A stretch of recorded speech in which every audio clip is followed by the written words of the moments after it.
If you watch TikTok videos, not necessarily of trans girls who identify as trans, but even just young women talking about how they want to get their tubes tied. They want to be sterilized. They don't want to even risk becoming a mom, whether it's because of Roe v. Wade or whatnot. But a lot of them mention really terrible experiences with puberty. This is Virtuous Leaders, the podcast for based Catholics who will speak truth, do good, or die trying. Here's the show.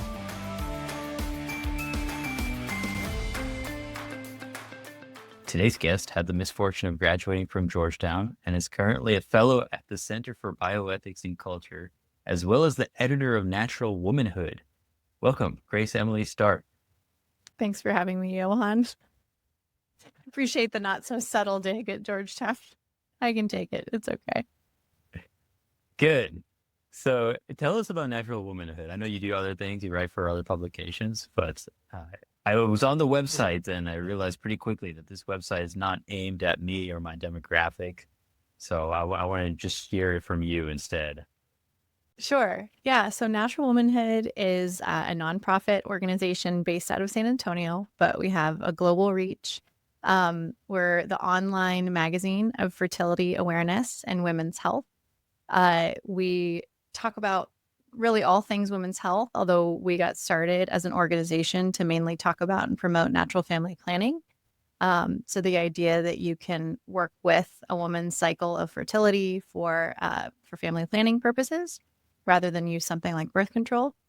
And we've really moved from being very just kind of NFP centric as an organization in our early days in 2012 and when the website started in 2014 to now being all things women's health. And what's kind of neat about the way we do things at Natural Womanhood is there are a lot of other great organizations that talk about natural family planning. And of course, women's health magazines are kind of a dime a dozen. But what we do differently that really sets us apart is we lead with the evidence. So all of the other organizations that promote fertility awareness, natural family planning, tend to, or at least historically, come from a very faith-based, very theological angle.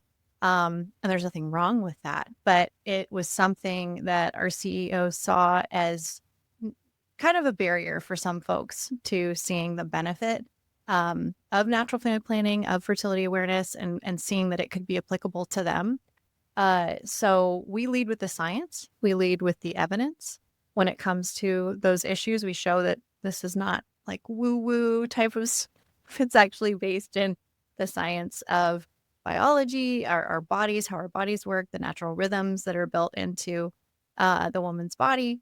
And we show how not only is it a really powerful, effective tool for family planning, but it's actually how women get to know their fifth vital sign, which is what we call the cycle.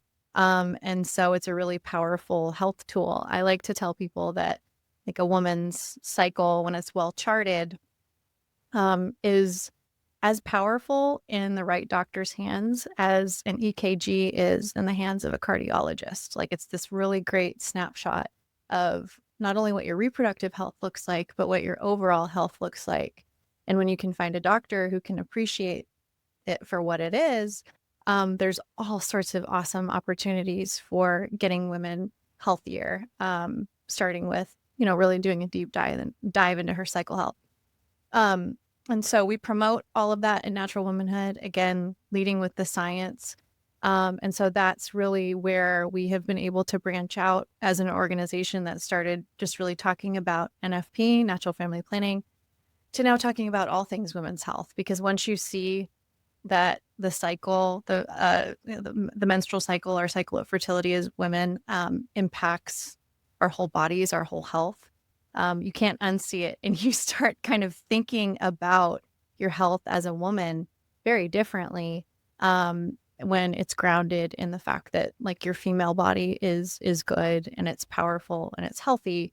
And that when you work with your cycle, work with your fertility, instead of, circumventing problems with it or suppressing your cycle altogether with something like hormonal birth control, that it's a really, really powerful tool for your overall health as a woman. And so that's what we're about in a very quick nutshell at Natural Womanhood.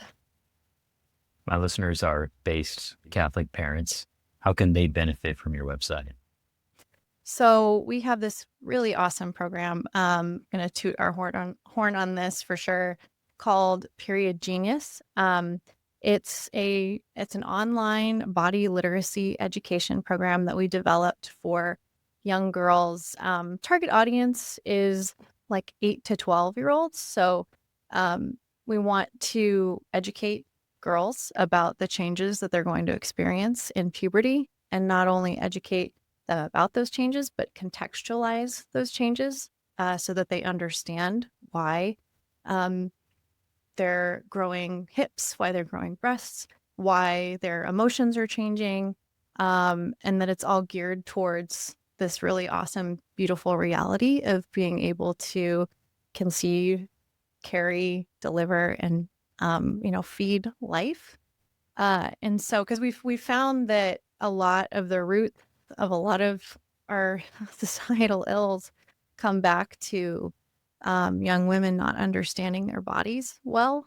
And when you don't understand something well, you can't really love it. And so many women have all these really angsty feelings about their body, and a lot of it we can trace back to your experience of puberty and how you were taught to think about the changes that you were undergoing, that were happening to you, how you felt about them.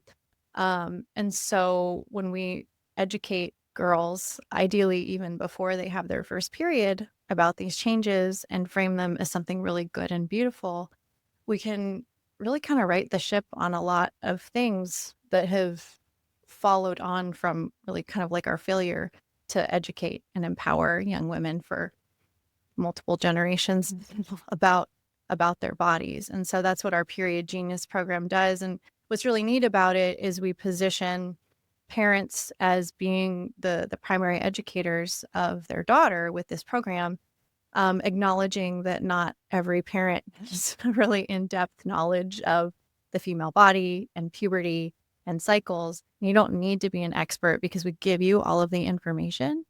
And it's 10-minute videos online that we encourage moms and daughters to view together. And then we have materials that encourage different discussions that you can have based on watching those videos, different activities you can do together based on those videos. And what's really cool about that, my favorite reviews for that program are actually from the moms who say that they, for the very first time in their life, are talking and thinking positively about their bodies, and like feeling the healing from that has been like really impactful for a lot of the moms who do that. And so those are some of my favorite reviews that we get about our Period Genius program from the moms That's who do it with their beautiful. daughters. Yeah. If I was a woman, I'd be crying right now. That's that's really nice, Grace. Thank you. Yeah, we're really proud of it. I helped develop some of the supplemental materials for it, the different guides that we have. So we've got a guide to the science of your cycle. We've got a guide to how when to see a doctor, and not only when to see a doctor, but what kind of doctor you should be looking for, the kinds of questions parents should be asking.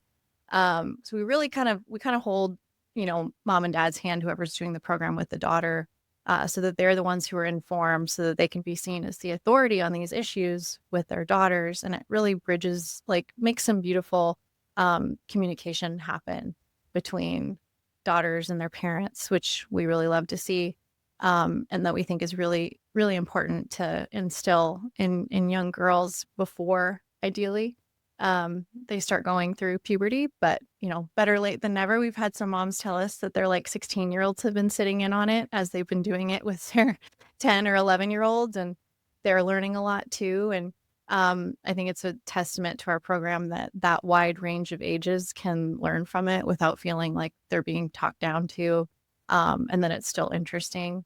It was my colleague Jackie at Natural Womanhood who's kind of the talking head in the videos.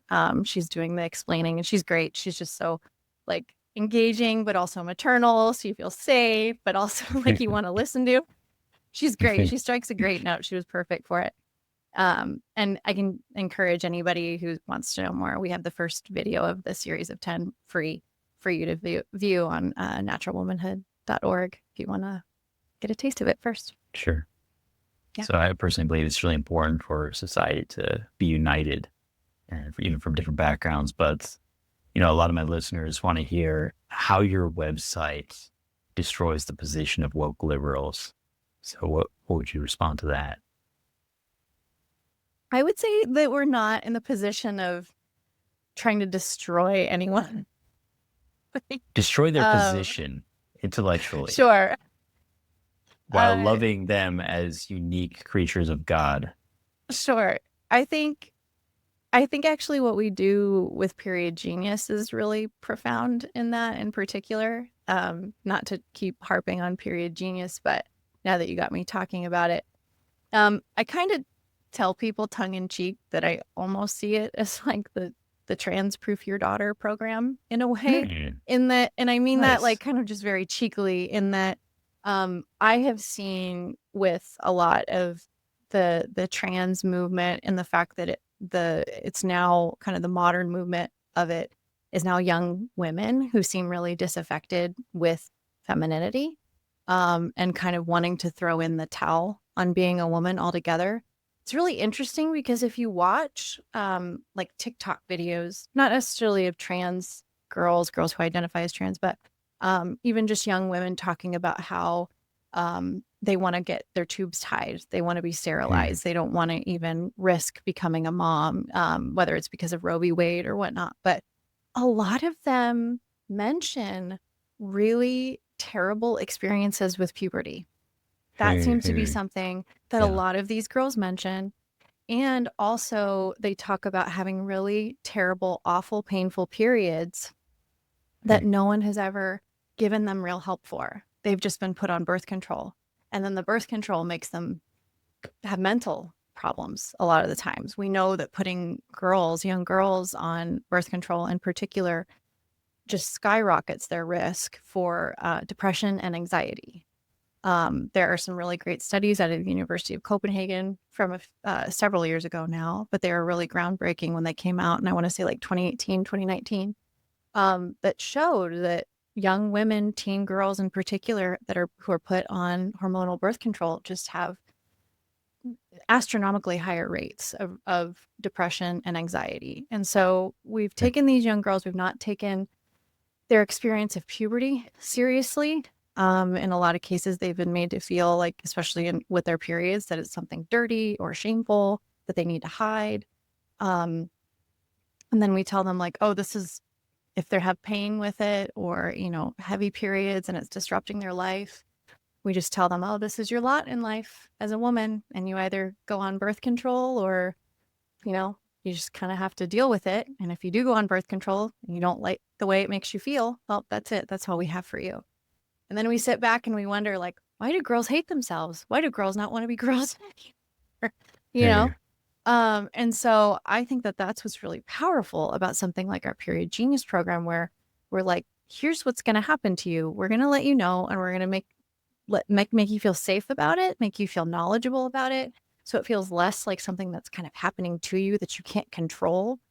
And that's what's really powerful about cycle charting too, is moms have been able to catch their very first ovulation with their preteen daughters, and then they know that their period is coming 2 weeks later. So imagine a world where a young girl is never caught off guard by her very first period. Like, that would be incredible, right? Because right now, as it stands, there's some like crazy, it's like 60-70% of girls, maybe it's not quite that high, but it's higher than it should be, of young girls who start their period actually have no idea what's happening to them when it Wow. happens. That must be And really they are disconcerting. right. It's terrifying. I have 3 young girls, and the thought of that ever being a reality, it won't be, because they already know what periods are, because I do the work that I do. But the thought of like one of my daughters or one of their friends living through that is, yeah, disconcerting is a great way to put it, and heartbreaking is another. We had a young woman who was on our team for a while at Natural Womanhood, who thought she had cancer and that she was dying when she had her first period. She was 10, Wow. 11, she Googled it, and she was so terrified from what she searched, she ended up finding out, thinking that she had cancer somehow. And yeah, for months, just hid it, thinking she was dying.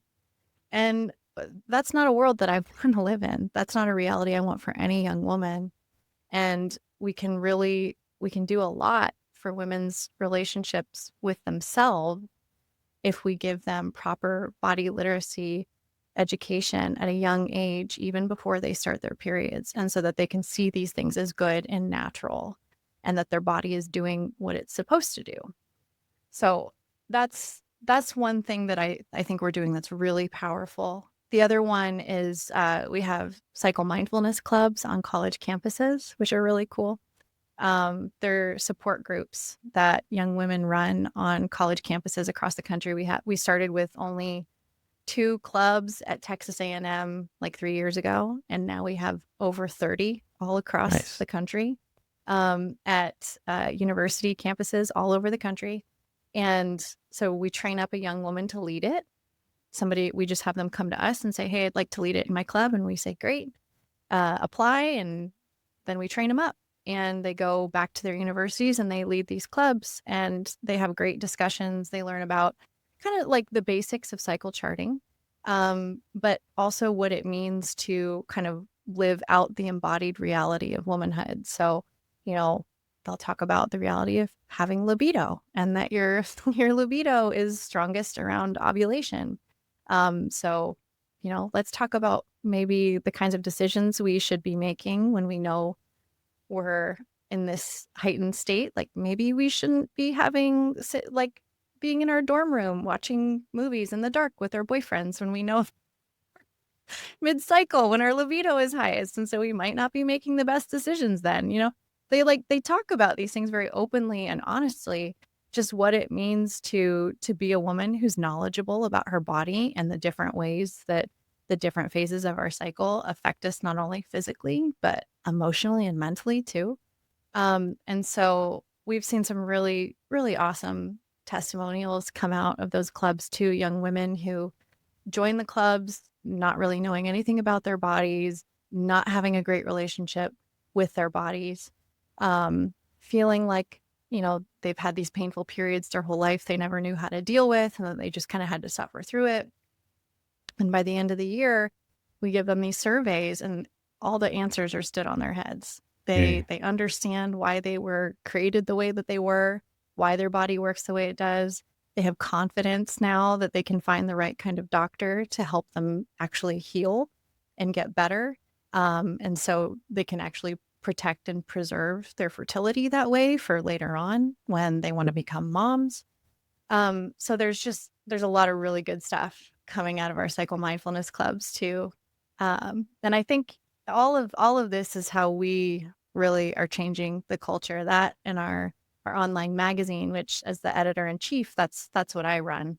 And when we talk about women's health at Natural Womanhood, we do it in just this really profoundly different way than you'll see anywhere else. And it's from the standpoint that women's bodies are good, that we're not just small men, that our fertility is actually a feature and not a bug of our system that we need to just kind of like squash into submission. And so everything that we talk about, no matter what it is we're talking about in relation to women's health, we start from that fundamental standpoint, which frankly you just don't see anywhere else in any other, women's magazine or women's health type magazine. So to answer your question, I think that's what we're doing to make our positive impact on the culture, and really reframe some of the conversations we're having about what it means to be a woman, um, and kind of just the truth of it, right? That's really beautiful, Grace. And Thank I'm you. frankly just encouraged and uplifted, honestly. No sarcasm. Thank you. Just to just to know that someone like you is out there helping these girls. Thank you. Yeah, it's sometimes it's funny. I wake up some mornings and I'm like, do I really like run a website dedicated to like fertility and the menstrual cycle and things? How did I get here? I'm always just like constantly pleasantly surprised that I get every day I can just get as fired up as I do about these things. It's a real gift, and it just tells me like we're onto something here, and it's important. And um, it is a little bit like being the tiny, tiny little tugboat trying to turn around the great big massive ship that is our culture. But we just keep plugging away at it day after day. And I think we're seeing some real inroads now that have been super encouraging to witness. Thanks for listening. Please like, subscribe, and share with your friends. See you next time.